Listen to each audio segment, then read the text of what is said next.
Welcome back, everyone, to the Rise Within podcast. I'm Mia. And I'm Alex. Today's episode is something deeply personal, something that touches every soul at some point. We're calling it Learning to Love Yourself Again. Because sometimes life pulls us so far away from who we are that we forget how to come home to ourselves. Let's be honest, we hear love yourself all the time. But what does that really mean when your heart feels heavy, when you've made mistakes, or when life just keeps disappointing you? Yeah, it's easy to love yourself when things are going great, when you're doing well, when people praise you, when life feels balanced. But real self-love, the kind that matters, shows up when everything falls apart. Exactly. When you're tired of trying, when you doubt your worth, when you look in the mirror and can't recognize the person staring back at you. And that's the moment when self-love is no longer a quote or a social media caption. It becomes a survival skill. That's beautiful, a survival skill. Because loving yourself in your lowest moments is how you rise again. You know, Alex, it's interesting how we speak kindly to others. We say things like, "You're doing great, don't give up, you're strong." But when it comes to ourselves, the voice changes completely. Oh, totally. We say things like, "You're not enough, you failed again," or "You'll never be like them." It's like we become our own worst critic.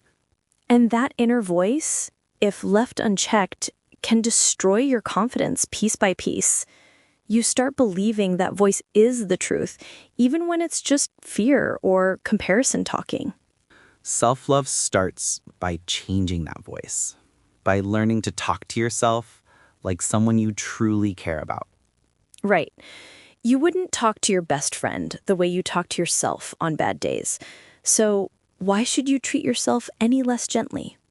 Here's the truth. Self-love isn't about always feeling confident. It's not about ignoring your flaws or pretending everything's fine. It's about acceptance. It's about saying, yes, I made mistakes, but I'm still worthy. I'm learning, I'm growing, and I'm still deserving of love. It's small things too, like resting without guilt, or saying no without apologizing, or not forcing yourself to be perfect just to be accepted. It's realizing that you don't have to earn love, not even from yourself. You already deserve it. Every part of you does. The strong, the scared, the broken, and the brave. Healing isn't pretty. Sometimes it means crying in the dark. Sometimes it's sitting in silence because words just don't come out. And that's okay. Healing isn't about pretending to be happy. It's about being honest, saying, "I'm not okay right now, but I'm working on it." You can't rush healing. You can't schedule it. You can only show up for yourself one day at a time. Some days you'll take big steps forward. Other days you'll just breathe and survive. Both count. Both are progress. The key is, don't give up on yourself. Even when it feels slow, even when it feels like nothing is changing, keep going. Every small act of self-care adds up. The way a flower doesn't bloom overnight, neither does self-love. You water it, you protect it, and one day you realize you've grown.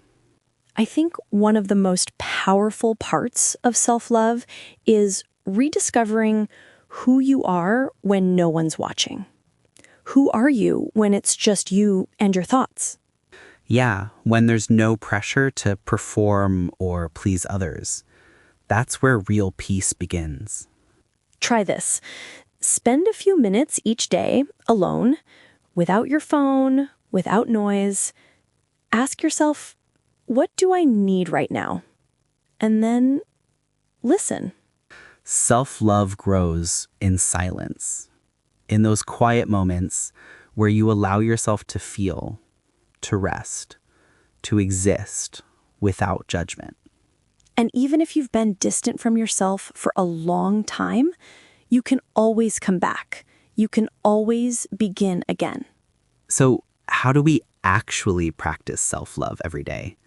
It's not magic. It's small, real actions. Like speaking kindly to yourself when you fail. Like choosing foods, habits, and people that make you feel alive. Like saying, no, I deserve better. Write things down. Every night, list 3 things you appreciate about yourself. They don't have to be big, just honest. And every morning, remind yourself, I am doing my best. And that's enough for today. Self-love doesn't mean you stop growing. It means you grow without hating yourself along the way. If you're listening right now and you've been feeling lost, please know that you're not alone. You are not broken. You are human. You're not behind. You're on your own timeline. You're not weak for needing rest. You're strong for choosing to heal. Loving yourself is a daily decision, not a one-time act. You'll have good days and bad days, but both deserve love. So tonight, take a deep breath. Forgive yourself for what you didn't know then. And thank yourself for how far you've come. You are your own home. Come back to it, gently, slowly, and fully. Because in the end, loving yourself isn't selfish. It's sacred. Thank you for listening to the Rise Within podcast. We hope this episode brings you peace and hope. Until next time, keep healing, keep believing, and keep rising within.